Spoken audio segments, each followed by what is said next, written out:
भारतीय जनता पक्षाचे विद्यमान आमदार डॉक्टर राहुल आहेर यांनी देवळा चांदवड विधानसभा मतदारसंघातून माघार घेतल्याची माहिती आयोजित पत्रकार परिषदेतून दिली आहे। केदारनाथ आहेर यांच्यासाठी त्यांनी माघार घेतल्याचंही या पत्रकार परिषदेतून सांगितलंय। एक दोन दिवसामध्ये जेव्हा केव्हा उमेदवार याद्या जाहीर होतील त्यावेळेस पक्ष आम्हाला इथं उमेदवार देईल। ही काय मी सांगितलं म्हणून होतं असं नाहीये, पण ह्या पक्षाची रचना आहे। पण हे सर्व करत असताना आता कुठेतरी हे आपल्याशी बोलण्याची ही वेळ याच्यासाठी आली। खरं तर हा निर्णय काय माझा एकट्याचा नसायला पाहिजे। आपल्या सर्व कार्यकर्त्यांच्या इच्छा अपेक्षा आकांक्षा या प्रत्येक नेत्याकडनं असतात। मला पण ह्या गोष्टीची जाणीव आहे की हा निर्णय घेत असताना मी आपल्या सर्वांची चर्चा करायला पाहिजे होती, पण प्रत्येकाच्या ज्या इच्छा आहेत या मला याची जाणीव आहे की मी जर ही आपल्या सर्वांची आमच्या कार्यकर्त्यांची नेत्यांची आधी जर चर्चा केली असती तर त्यांनी मला ह्या निर्णयापर्यंत येऊ दिलं नसतं आणि मग कुठं ना कुठं आपल्याला निर्णय हा घ्यावा लागतो। शेवटी आपल्याला ही विधानसभा मतदारसंघ हा जिंकणं हे आपलं सर्वप्रथम ध्येय आहे। आमच्या नेत्याला हात वरती करणारे जास्तीत जास्त माणसं आम्हाला विधानसभेमध्ये पाठवायचे आहे, हा आमचा ध्येय आहे। आणि त्याच्यासाठी अशा अनेक वेळेस आपल्याला कधी कटू निर्णय घ्यावे लागतात। मी सर्वप्रथम आपल्या सर्व भारतीय जनता पक्षाच्या महायुतीच्या दोन्ही तालुक्याच्या नेत्यांना मी विनंती करेल, त्यांची माफी मागेल की हा निर्णय घेत असताना मी सुरुवातीला त्यांच्याशी चर्चा केली नाही, पण त्याचबरोबर माझी त्यांच्यापासूनही अपेक्षा राहील की ते पण माझी भूमिका समजून घेतील। आतापर्यंत मागच्या 10 वर्षामध्ये जसं एक परिवार म्हणून आपला पक्ष काम केलेला आहे त्याच भूमिकेतनं आपण पुढे जाऊ। त्याच भूमिकेतनं येणाऱ्या विधानसभेमध्ये पण आपण विजय संपादन करू। खरं तर आता विरोधक कुठेतरी याच्यामध्येही राजकारण करण्याचा प्रयत्न करतील की हे बाबा दोन्ही भावांचं आधीच ठरलेलं होतं आणि मग हे जनतेला कुठेतरी दिशाभूल करण्याचा प्रयत्न करत होते। स्वाभाविक आहे, राजकारणामध्ये आपण जेव्हा काम करतो तेव्हा सुरुवातीला काम करत असताना नानाची पण इच्छा होती, माझी पण इच्छा असताना आम्ही म्हटलं की शेवटी वातावरण कसं राहतं केव्हा आपल्याला वरिष्ठ काय निर्णय देतात, पण शेवटी जेव्हा आता एक 2-3 आठवड्यापासून मोठ्या प्रमाणामध्ये खाली घालमेल व्हायला लागली तेव्हा वरिष्ठांना आम्ही विनंती केली। सुरुवातीला 2दा-3दा मला वरिष्ठांनी नकार दिला होता की उमेदवारी कुठल्याही परिस्थितीमध्ये तुला करावी लागेल, पण इथं कुटुंबाचा कलह, इथं खाली होणारे जे काही कलह आहेत यालाही कुठेतरी प्राधान्य द्यायला पाहिजे आणि म्हणून आम्हाला हा निर्णय घ्यायला थोडासा वेळ लागला। मागचे जेवढे काही सर्वे झाले, पोलिसांचे रिपोर्ट असतील, आयबीचे रिपोर्ट असतील, याच्यामध्ये क्लिअर कट चित्र होतं की माझी उमेदवारी जरी झाली तरी त्याच्यामध्ये नक्कीच मताधिक्याने ही सीट निवडून येणार आहे। ही भाजपची A+ यादीमधली सीट आहे आणि पहिल्या यादीमध्ये याचं माझ्या नावाचं डिक्लेरेशन इथे होणार होतं, पण हा आमचा निर्णय याला कुठेतरी काल पक्षाने मान्यता दिली। थोडंसं आमच्या डॉक्टरांचं असेल, काही लोकांना काल तिथूनही फोन आला होता, पण हे एकदा थोडंसं जर फुटलं तर त्याचा एक मेसेज खाली मोठ्या प्रमाणामध्ये चुकीचा मेसेज जायला नाही पाहिजे आणि म्हणून ह्या सर्व बाबी प्रेसच्या माध्यमातून आपल्या सर्वांच्या समोर मांडणं हे मला संयुक्तिक वाटलं आणि म्हणून अशा पद्धतीने हा विचार आणि अशा पद्धतीचा मागणी आम्ही पक्ष नेतृत्वाकडे केलेली आहे। महाराष्ट्राच्या विधानसभेला आता रणधुमाळी सुरू झालेली आहे। मागच्या 2 दिवसापूर्वीच महाराष्ट्राची आदर्श आचारसंहिता लागू झालेली आहे आणि आता प्रत्येक मतदारसंघामध्ये या विधानसभेच्या दृष्टिकोनातनं वातावरण तापायला लागलंय। आपल्या चांदवड देवळा विधानसभा मतदारसंघातही मागच्या काही दिवसापासून प्रत्येक उमेदवार प्रत्येक आपल्या पक्षाकडे असेल, आपल्या महायुतीकडे असेल, महाविकास आघाडीकडे असेल किंवा इतरही पक्षाकडे असेल, ह्या पद्धतीने त्यांची चाचपणी असेल किंवा उमेदवारीसाठी प्रयत्न करत आहेत। आपल्या सर्वांना मागच्या महिना 2 महिने लोकसभेनंतर खऱ्या अर्थाने जेव्हा विधानसभेची चाहूल लागली तेव्हापासून आपल्या मतदारसंघामध्येही अनेक इच्छुकांनी ह्या पद्धतीने त्यांचे प्रयत्न सुरू केलेले आहेत आणि ह्याच पार्श्वभूमीवर प्रत्येकाच्या मनामध्ये इच्छा अपेक्षा आकांक्षा राहते की आपल्याला जर संधी मिळाली तर आपल्याला काहीतरी चांगलं करून दाखवण्याची तिथे एक आपल्याला संधी मिळेल आणि त्या दृष्टिकोनातनं मागच्या महिना 2 महिन्यापासून एक आपल्या मतदारसंघामध्ये मोठ्या प्रमाणामध्ये संभ्रम होता की नक्की दादा उमेदवारी करणार का नाना उमेदवारी करणार। आणि आता इलेक्शन जवळ येत असताना प्रत्येकाच्या मतदाराच्या असतील, आपल्या नेत्याच्या असतील, आपल्या कार्यकर्त्यांच्या असतील, हा संभ्रम मोठ्या प्रमाणामध्ये बळावत चाललेला आहे आणि ह्या संभ्रमामधनं आपण कुठेतरी बाहेर यायला पाहिजे, या संभ्रमाचा कुठेतरी अंत करायला पाहिजे आणि आपल्याला पुढच्या दृष्टीने कामकाजाला लागायला पाहिजे। याच्यासाठी खऱ्या अर्थाने ही आजची पत्रकार परिषद आपली सर्वांची बोलवलेली आहे। मागच्या काही दिवसापासून माझ्यामध्ये आणि नानामध्ये एक 15-20 दिवसापासून बऱ्याच दिवसापासून चर्चा सुरू होती आणि ही चर्चा सुरू होत असताना आपल्या मतदारसंघामध्ये आपण पर्याय देत असताना सार्वभौम किंवा सर्वानुमते आपल्यामध्ये विचार विमर्श करून याच्यामध्ये कुठेतरी भूमिका घ्यायला पाहिजे। पण ही भूमिका घेत असताना शेवटी पक्षाचा कौल घेणं हे पण महत्त्वाचं आहे आणि त्याच्यामुळे खऱ्या अर्थाने मागचे 15 ते 20 दिवस आम्ही पक्षाच्या नेतृत्वाला भेटत होतो।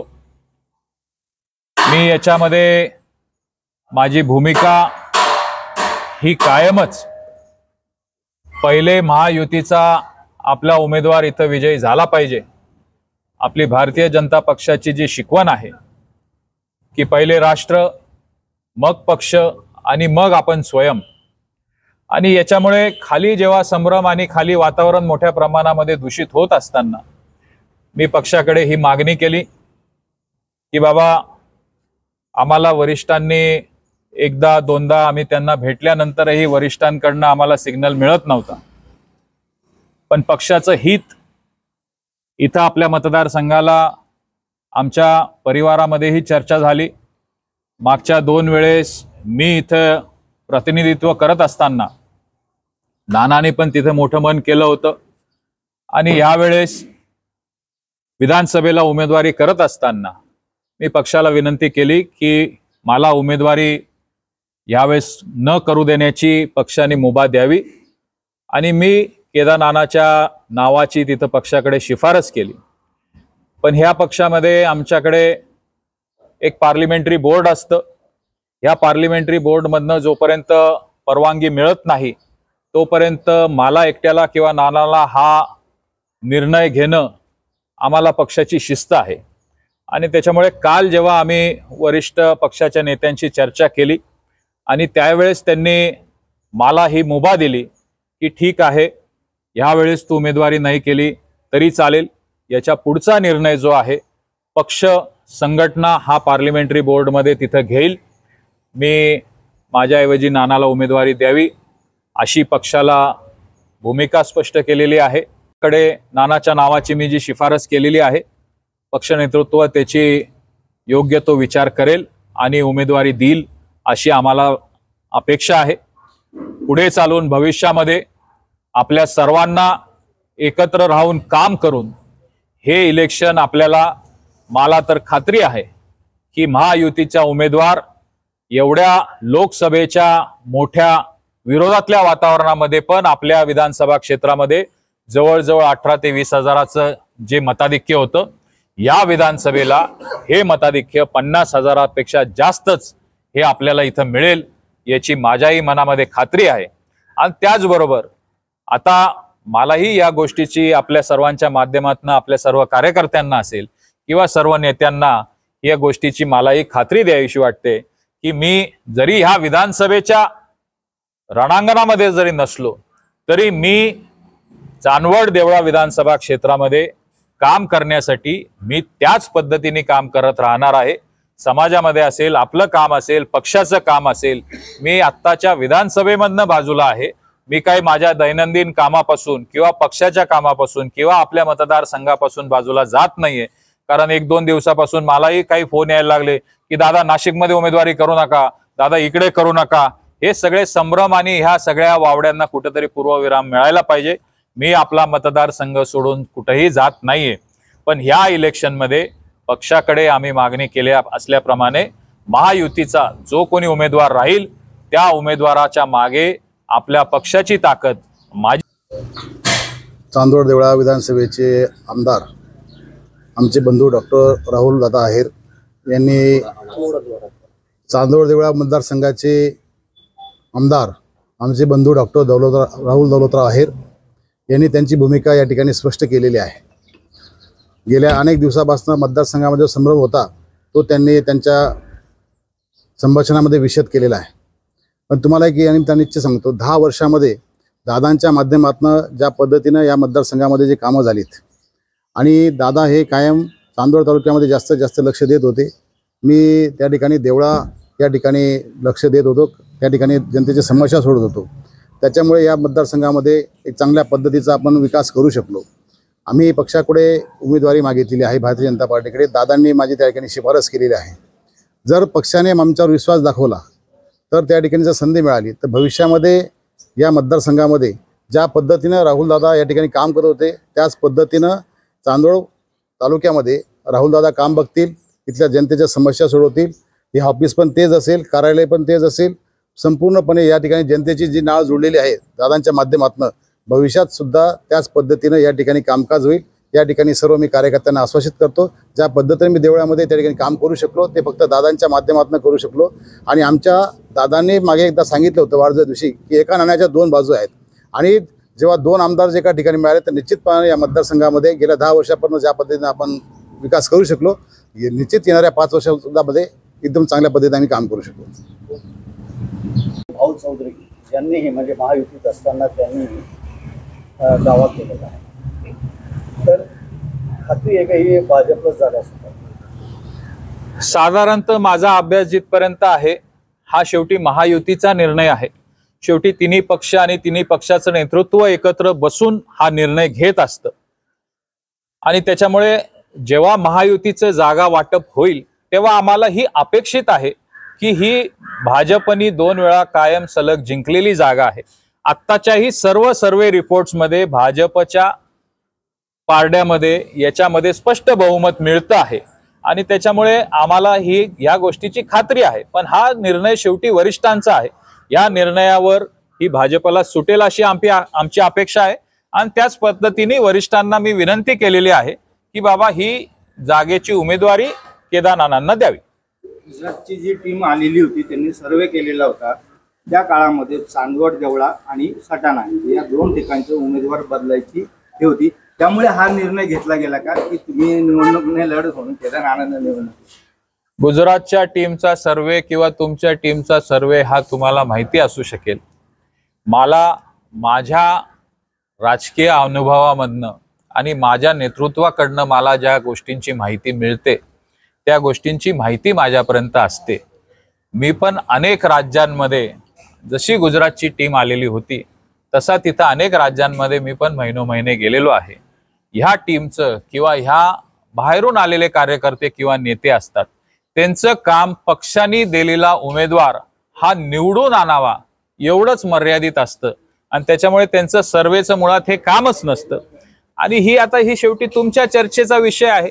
मला जे काही आहे ते मला माहिती आहे, कारण मागचे 3 आठवडे आम्हाला आमच्या नेतृत्वाला कन्व्हिन्स करायला लागले की बाबा मला ही उमेदवारी न देता ही उमेदवारी नानाला द्यावी। तुमच्यावर नाराजी आहे म्हणून किंवा विरोधकांनी जे आरोप केलेले का डॉक्टर साहेबांनी पाहिजे थोडे काम नाही केले, लोकांची नाराजी आहे म्हणून तुम्ही माघार घेताय निवडणुकीत? माझ्यावर नाराजी आहे असं कुठं जनतेने सांगितलं असेल तर मी ते ऍक्सेप्ट करू शकतो। विरोधकांचं काम आहे, विरोधकांना थोडाफार आजच्या ह्या निर्णयाने एखाद्या वेळेस आनंदही होईल। विरोधक त्या गोष्टीचा श्रेय घेतील की बाबा आम्ही सर्वांनी हे होईल, काही लोकांना बऱ्यापैकी त्याच्यातला आनंद होईल। बहुतांश लोकांना ह्या गोष्टीचं मला वाटतं दुःख होईल, पण हे दुःख पचवूनही आमचा कार्यकर्ता उद्यापासून ही विधानसभा निवडणूक जिंकण्यासाठी सज्ज राहील. माझ्यावरची अँटी इन्कम्बन्सी किंवा नाराजी हा याच्यातला कुठलाही भाग आहे असं मला वाटत नाही. स्टार 24 फास्ट न्यूजसाठी गंगाधर वानखेडे, चांदवड.